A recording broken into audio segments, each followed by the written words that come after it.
चलें अपनी कमर के बारे में कुछ मजे की बातें जानते हैं। आखिर इसमें ऐसी क्या खास बात है? आइए पता लगाते हैं। उसे समझने के लिए हमारे पास एक बहुत खास नक्शा है। सबसे पहले बात करते हैं जिस्म की सुपर हाईवे यानी रीढ़ की हड्डी की। ये हड्डियों के छोटे छोटे ब्लॉक्स का एक लंबा सा टावर है। चले इस हाईवे पर ऊपर से नीचे तक का सफर करते हैं। हमारा पहला स्टॉप है गर्दन की हड्डियां, जो बिल्कुल ऊपर होती हैं। उन्हीं की वजह से हम सर को हाँ, ना और दाएं बाएं हिला सकते हैं। अब आते हैं कमर के लंबे बीच वाले हिस्से की तरफ। ये हड्डियां हमें आगे झुकने और पीछे की तरफ मुड़ने में मदद करती हैं।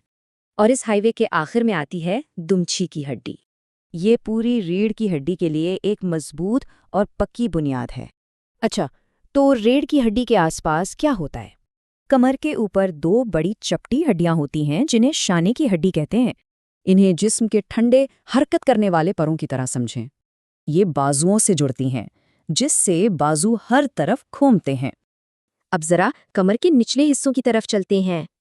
ये कोल्हे की हड्डियों के ऊपरी किनारे हैं, जिन्हें हम छू भी सकते हैं। ये एक मजबूत शेल्फ की तरह है जो हमारे जिस्म को सहारा देती हैं।